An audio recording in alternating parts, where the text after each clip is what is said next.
Olá, meus amigos e irmãos. Que a graça e a paz do nosso Senhor e Salvador Jesus esteja com cada um de nós. Começamos aqui mais uma lição da revista Palavra e Vida, produzida pelo Departamento de Educação Cristã da Convenção Batista Fluminense. Esta revista que foi escrita pelo pastor Valtair Afonso Miranda, com o título Corpo e Unidade.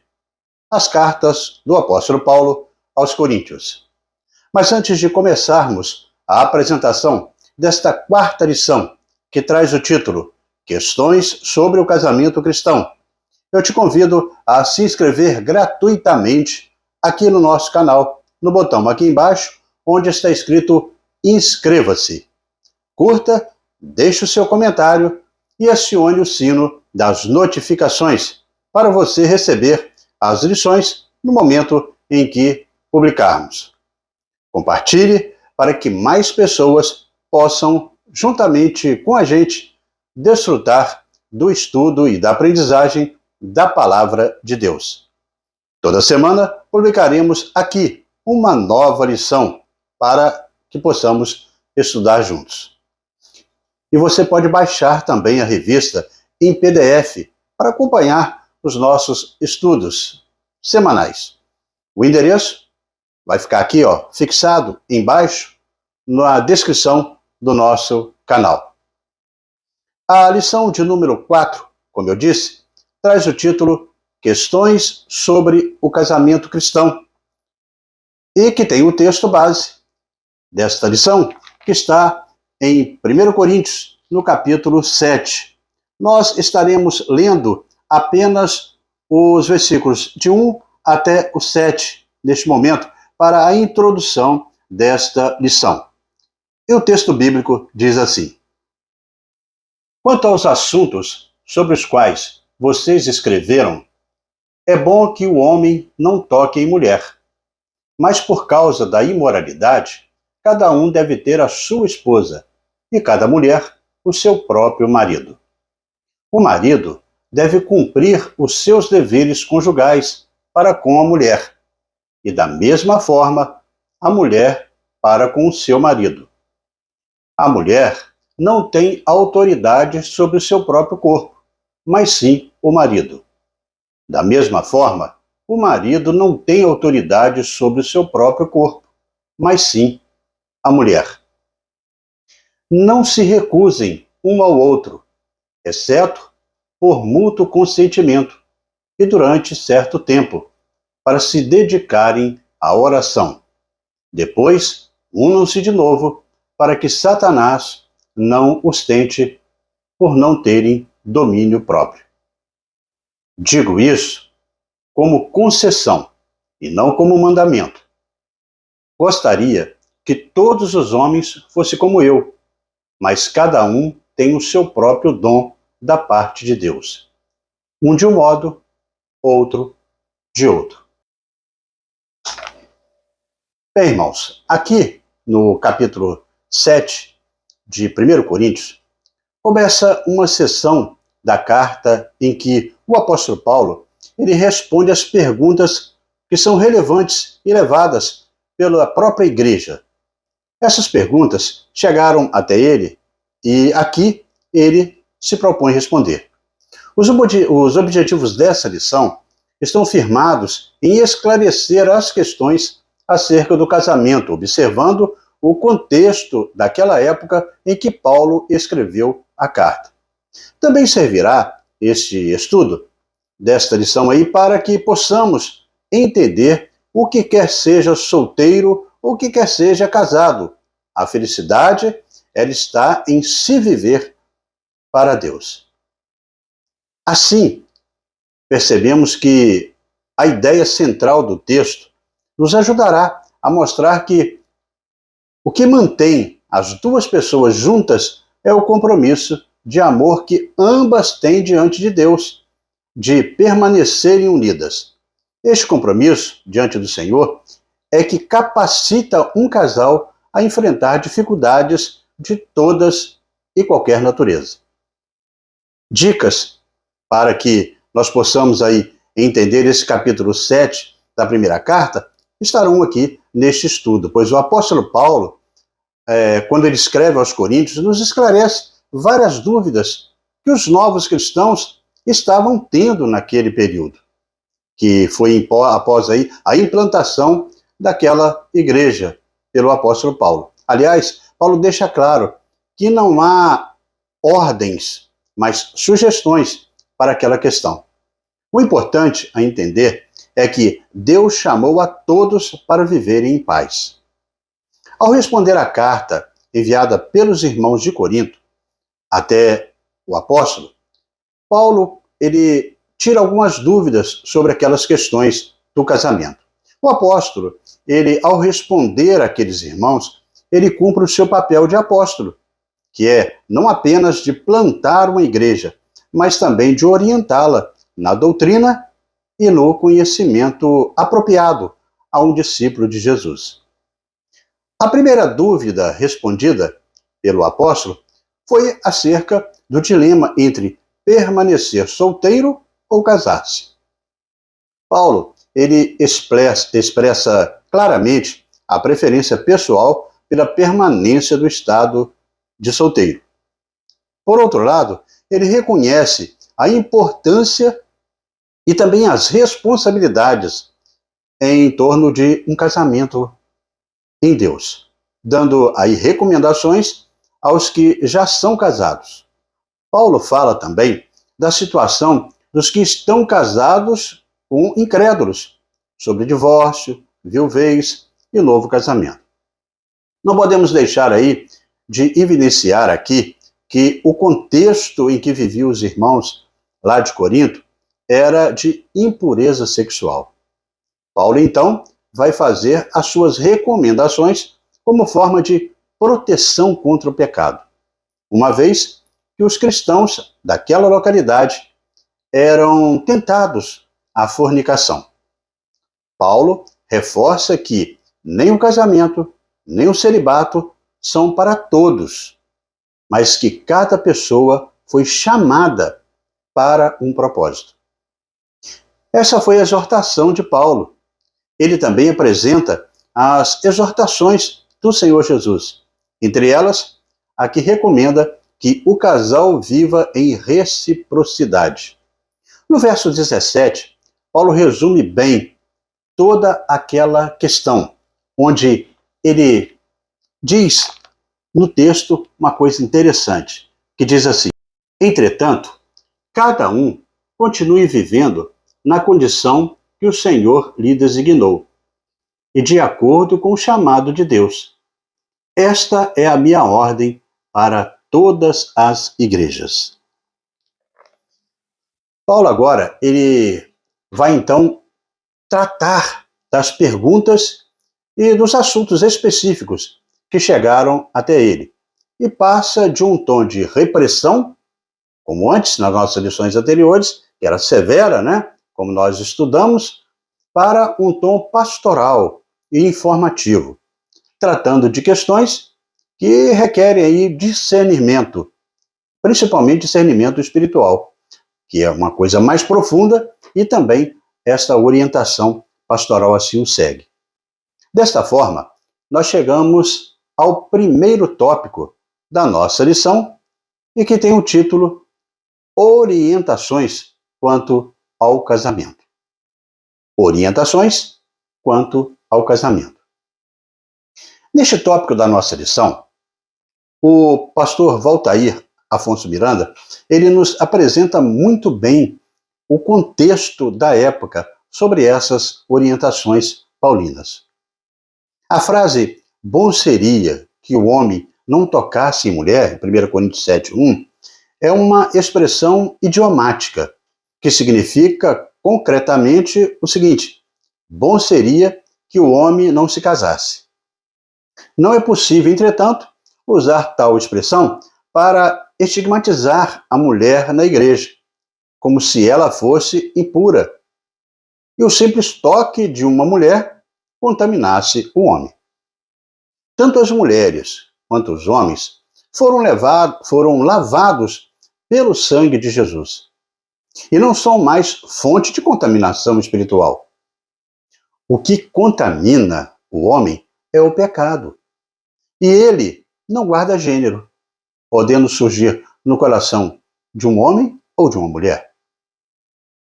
A propensão mais comum do ser humano é o casamento. Paulo, então, ele vai tratar da questão do celibato em contraste com o casamento. A condição de solteiro, sinônimo aí de celibatário, não é para todos. Tampouco deve ser buscada a fim de obter benefícios espirituais, mas algo a ser valorizado como um dom especial dado por Deus. Cada um deve fazer a sua decisão conforme o dom que recebeu de Deus. Alguns recebem o dom de celibato, outros recebem o dom para o casamento. Alguns, em Corinto, argumentam que a abstinência sexual os colocava em um patamar espiritual mais elevado. Paulo nega que seja esse o caso. Uma questão que surge aqui é o porquê de Paulo fazer essa sugestão do celibato.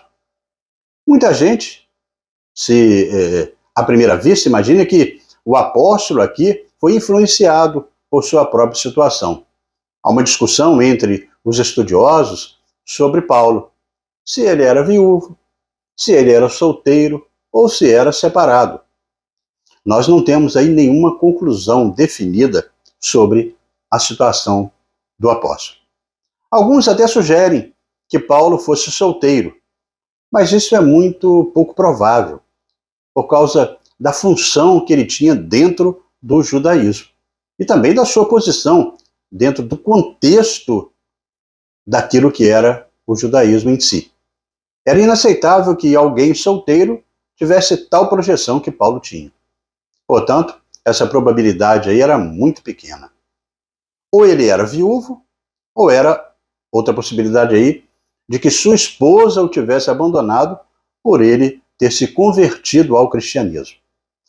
Assim, Paulo fala com base na sua própria experiência como quem tem autoridade aí para falar daquele assunto. E também o que seja viver numa vida solitária, aí como ele vivia.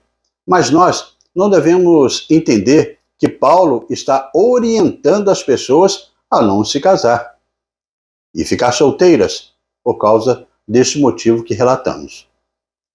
Outro destaque aqui também, que é bom se fazer, é que esta passagem paulina também não pode ser usada para estigmatizar o casamento. Afinal, é o próprio texto sagrado que afirma a sua origem divina. Foi o próprio Deus que fez o primeiro matrimônio. Isso ainda no Éden, entre Adão e Eva, como é retratado em Gênesis 2, no versículo 18. O mesmo texto de Gênesis diz ainda que não é bom que o homem permaneça sozinho.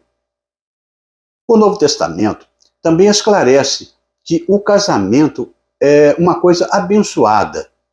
Assim diz Hebreus 13, no versículo 4, que nos diz assim: o casamento deve ser honrado por todos, o leito conjugal conservado puro, pois Deus julgará os imorais e os adúlteros.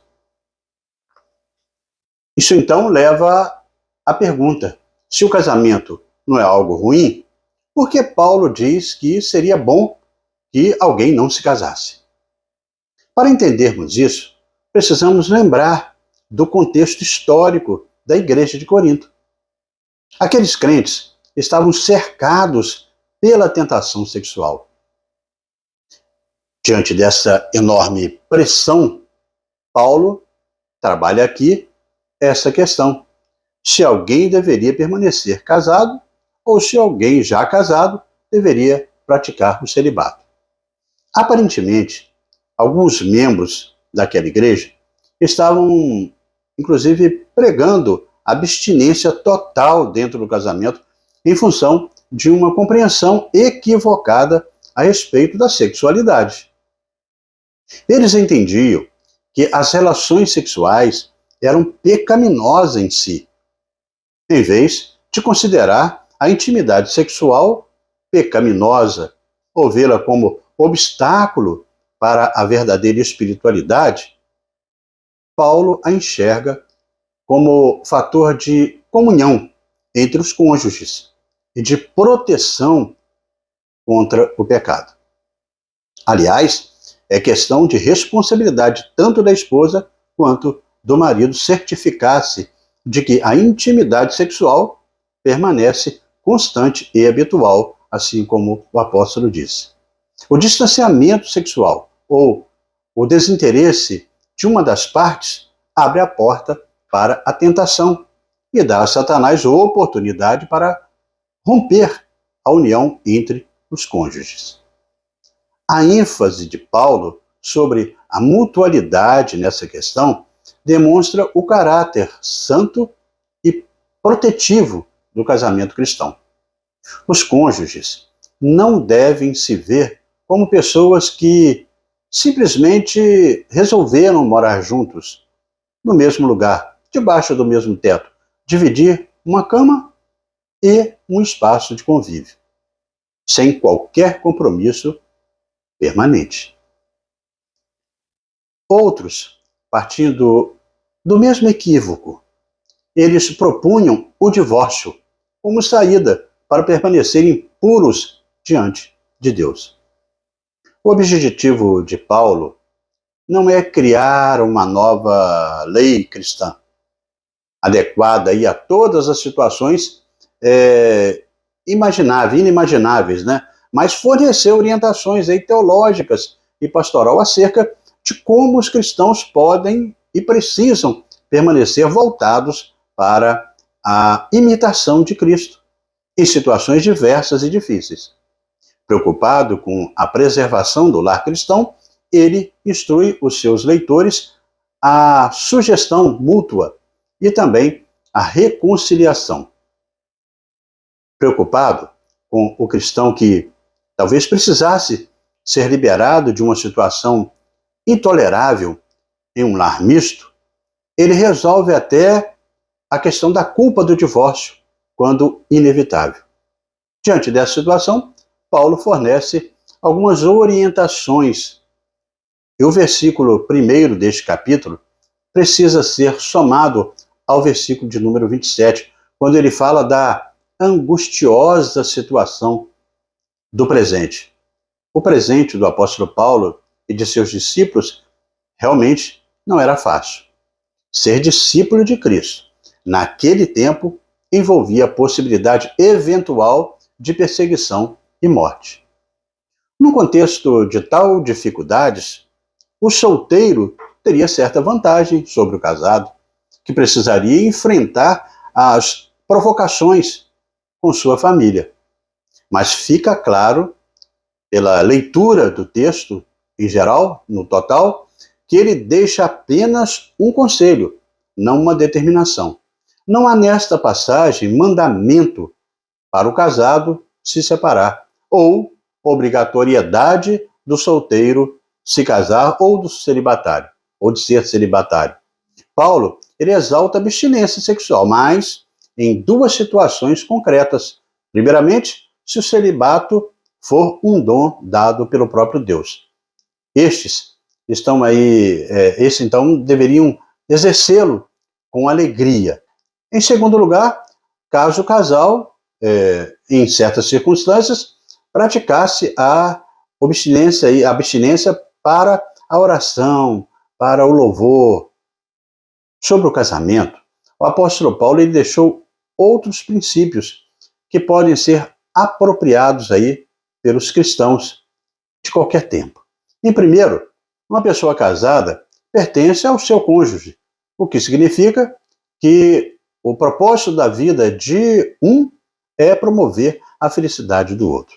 Em segundo caso, dentro do casamento, a prática do sexo é uma dádiva dada pelo próprio Deus. A sexualidade faz parte da continuação humana, sendo parte constitutiva dos homens e também das mulheres. Em terceiro lugar, uma pessoa casada que se torna cristã não deve usar esta conversão ou seu segmento de Cristo como uma desculpa para separar-se do seu cônjuge não convertido.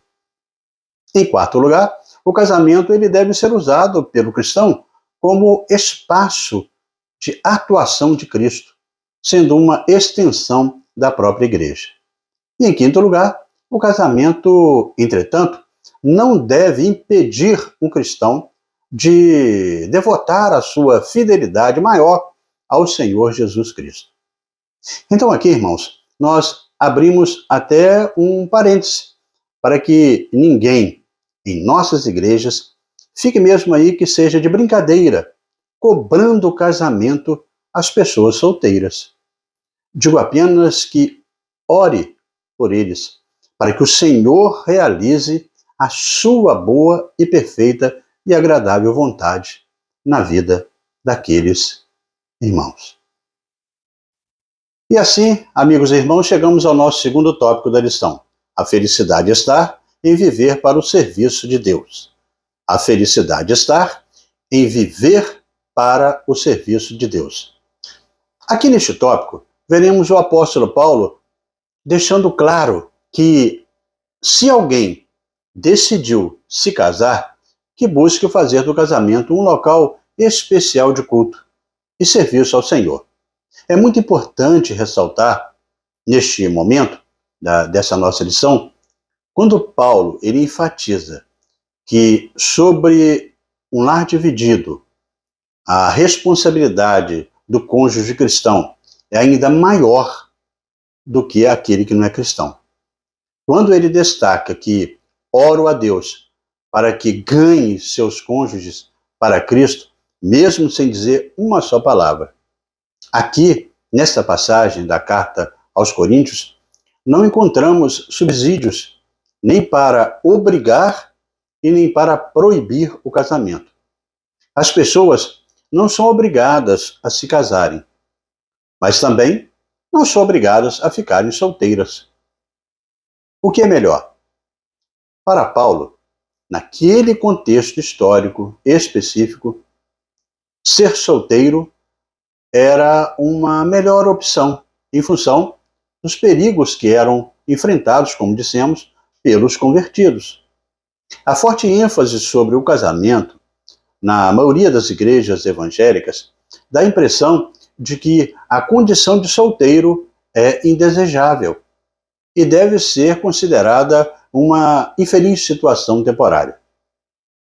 Por essa razão, se é difícil permanecer solteiro no mundo de hoje, de modo geral, por vezes, pode ser ainda mais difícil em alguns meios cristãos. Igrejas que usam ocasiões seculares aí, como Dia das Mães, Dia dos Pais, para promover o sólido ensino sobre o casamento, deve considerar também a possibilidade de incluir aí o Dia dos Solteiros, né? Para ajudar aí a destacar o ensino de Paulo nesta área e também ajudar aqueles que têm um chamado para tal dom.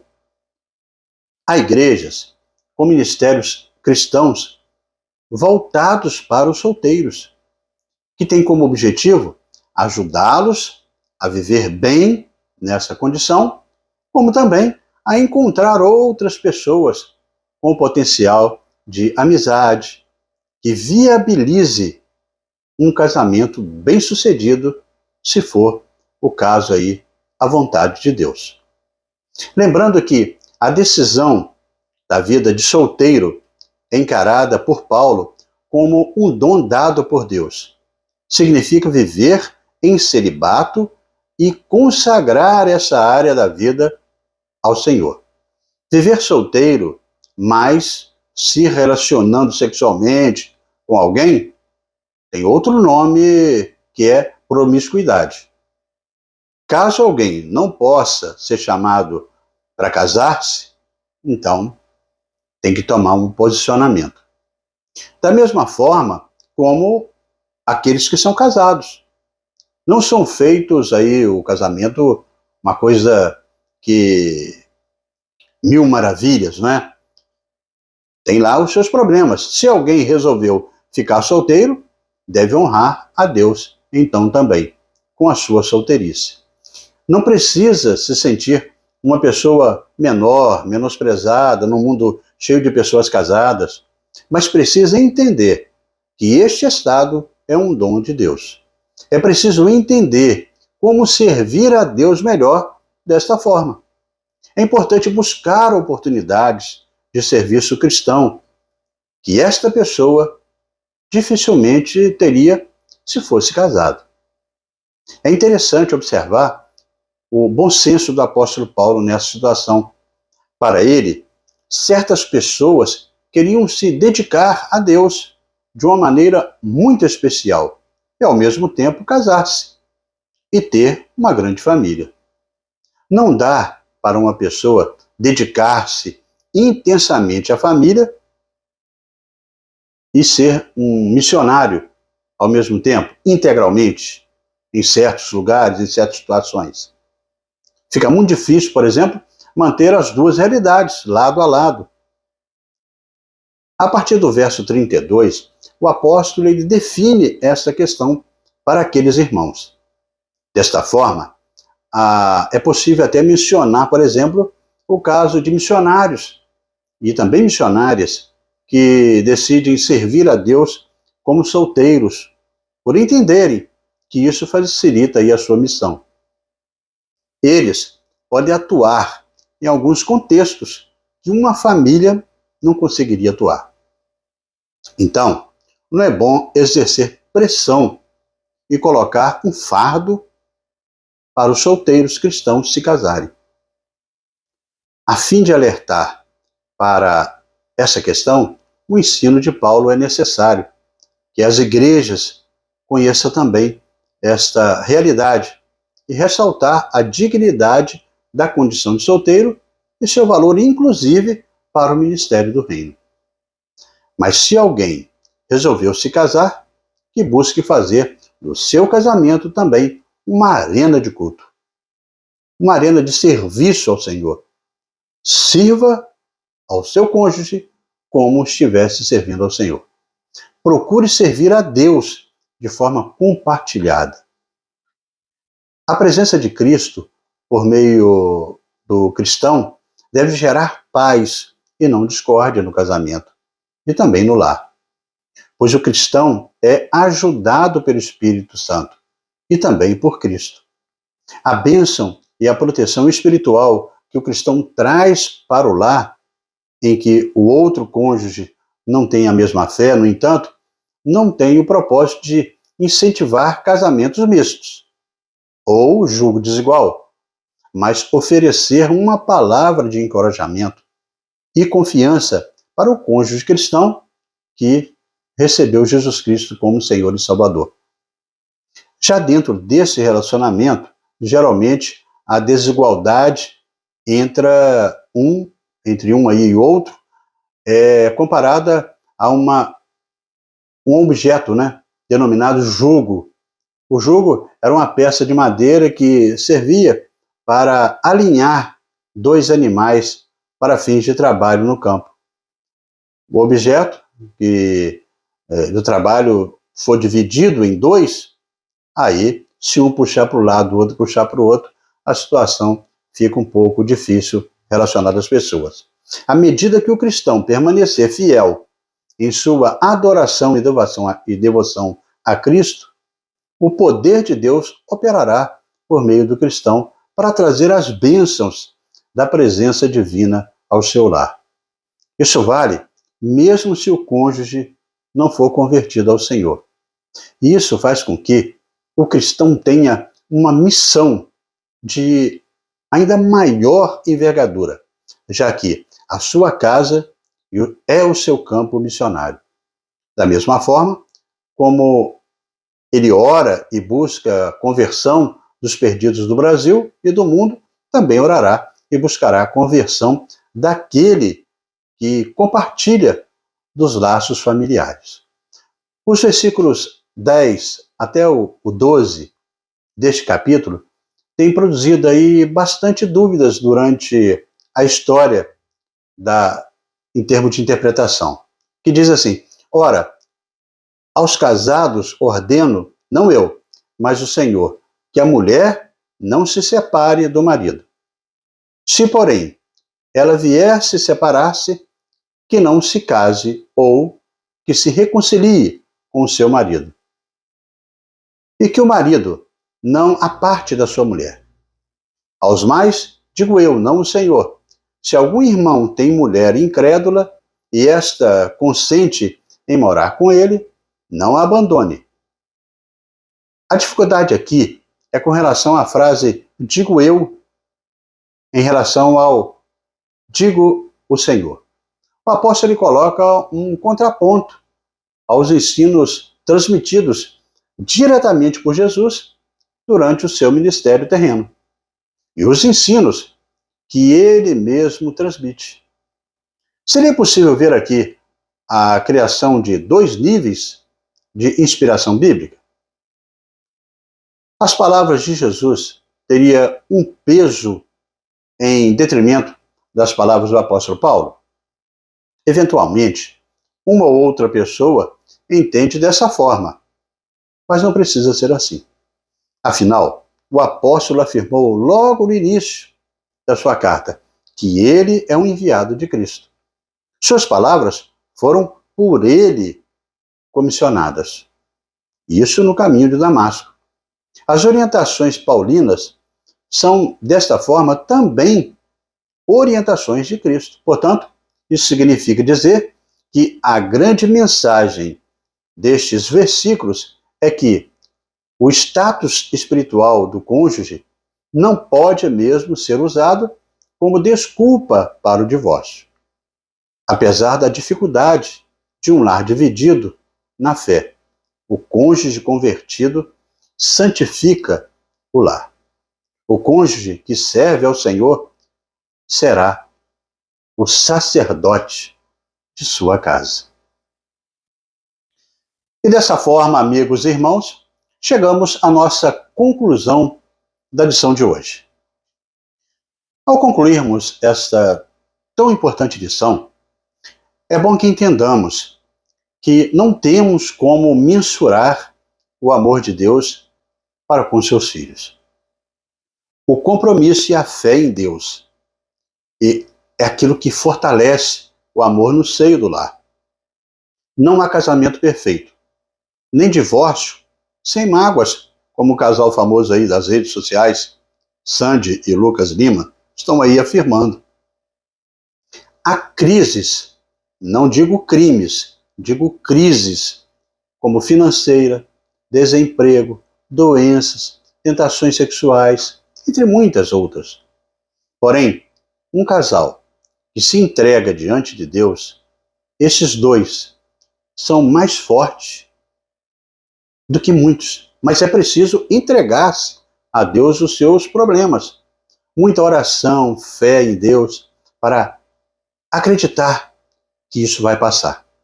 Não há casamento perfeito, mas o cordão de 3 dobras não se quebra com facilidade, né? Como bem retrata o livro de Eclesiastes 4, de 9 a 12, que diz assim: é melhor ter companhia do que estar sozinho, porque maior é a recompensa do trabalho de 2 pessoas.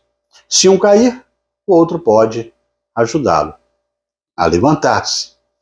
Mas pobre daquele que cai e não tem quem o ajude a levantar-se. E se 2 dormirem juntos, vão manter-se aquecidos.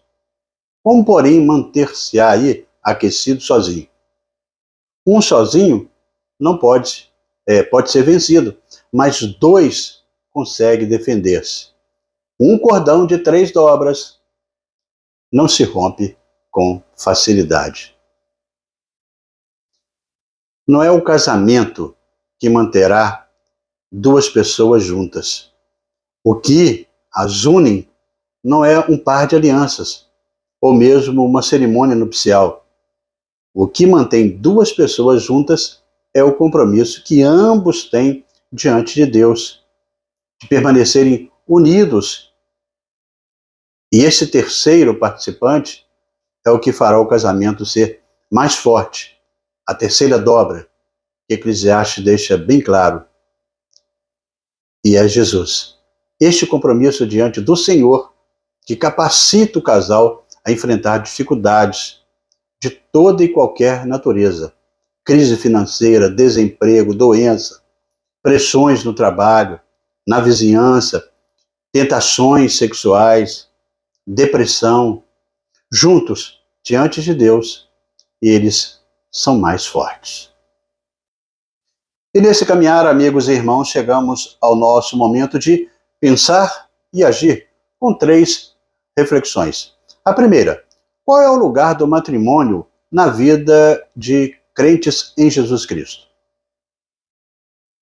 É importante a gente entender que deve o casal investir tempo para refletir sobre a relação matrimonial. Pensar sobre é o primeiro passo na busca do aperfeiçoamento e na identificação de possíveis desgastes e atitudes necessárias. Casais conscientes da necessidade de aperfeiçoamento. Entendo que aperfeiçoar não é no sentido de tornar perfeito. Não existe casamento perfeito, pois as pessoas não são totalmente isentas de erros. Falhas ou limitações, todo casamento terá. Contudo, o fato de não existir casamento perfeito não significa que não possa melhorar. Assim, o uso do termo aperfeiçoamento, aplicado ao relacionamento conjugal, tem um sentido de melhorar, aprimorar, apurar, livrar-se de impurezas. Trata-se de um processo necessário e contínuo do casamento. A base para o casal cristão buscar a se esforçar por um melhor relacionamento matrimonial é, primeiramente, entender que o casamento é uma instituição divina e que, como dom de Deus, deve servir para a sua glória e missão. Outra situação que nos foi apresentada está no verso 5 deste capítulo 7, onde Paulo orienta aos casais em termos de comportamento mútuo, para não dar lugar aí ao inimigo em sua tentação. É bom ter atenção a este texto, em face de que, como ele diz, com bastante clareza, que não devemos permitir esta tentação por causa da falta de domínio próprio. Em algumas traduções traz até o termo incontinência, o que às vezes pode confundir a interpretação. A ideia aqui é muito clara. Ou se já 2 pessoas que servem a Deus e que são dedicadas ao estudo da palavra e à oração, precisam entender que devem também cuidar da vida conjugal. Desta forma, se um dos cônjuges não atender às necessidades íntimas um do outro, há a possibilidade de exposição de perigo. E é nesta porta aberta que o inimigo tenta neste sentido, como o apóstolo Paulo muito bem destaca. Segunda reflexão: o que é possível dizer para quem argumenta que Paulo ordenou o celibato como maior expressão da espiritualidade cristã? Seria possível praticar o celibato nos dias de hoje? Bem, a resposta ela tem que ser direta e clara. É evidente que sim. O celibato é um dom, como retrata o próprio apóstolo Paulo, esse texto que nós estudamos. A diferença que temos que entender é que o celibato não pode ser forçado. Ele tem que ser uma convicção da pessoa que entendeu ser este o seu chamado feito por Deus. E deve ser para a honra e glória do Senhor e para o serviço do seu ministério.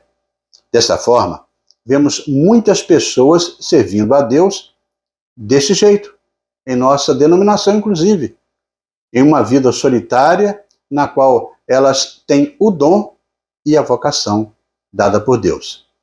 Mas quem não tem esse dom, o apóstolo Paulo deixa muito bem claro que essa pessoa não deve caminhar nesta direção.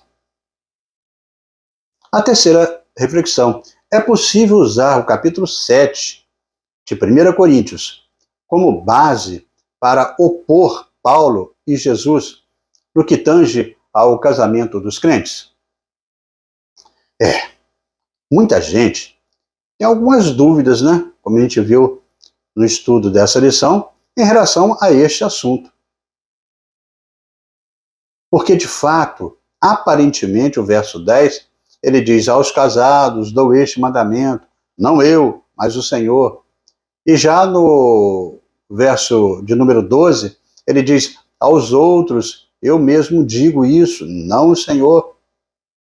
O importante é a gente entender o que o apóstolo Paulo queria dizer com as duas colocações. Quando Paulo diz que quem falou foi o Senhor, ele está querendo dizer que Jesus já tinha ensinado sobre aquele assunto e que ele está somente corroborando com tal ensinamento.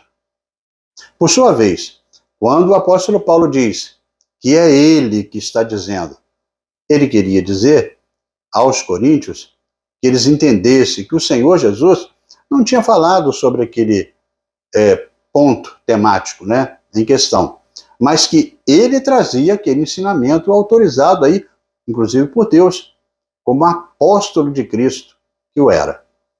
Assim, não há contradição de ensinamento, e sim acúmulo de ensinamentos que juntos se completam. Para terminar a nossa lição de hoje, queridos amigos e irmãos, fica aqui a minha oração a Deus de renovação de votos ao Senhor sobre o casamento de cada um que está assistindo aqui, neste momento, esta nossa lição. E sobre você, que por opção, atendendo ao dom de Deus, para estar também solteiro, vai a nossa oração. E é que, cada dia, Deus possa renovar os seus votos ao Senhor, no compromisso de servi-lo, cada vez mais, com alegria, e que Deus possa, assim, abençoar a todos nós. E assim, amigos e irmãos, terminamos mais uma lição da revista Palavra e Vida. Mas, antes de você sair, eu te convido a se inscrever no nosso canal, no botão aqui embaixo, onde está escrito inscreva-se. Curta, deixe o seu recado e acione o sino das notificações. E compartilhe para que mais pessoas possam desfrutar deste conteúdo para a edificação de cada um na aprendizagem da Palavra de Deus. Na próxima semana, nós estaremos estudando a lição de número 5, com o título Liberdade Cristã e Crentes Vulneráveis. Liberdade Cristã e Crentes Vulneráveis. E estaremos publicando aqui esta nova lição, se Deus assim nos permitir. Amém?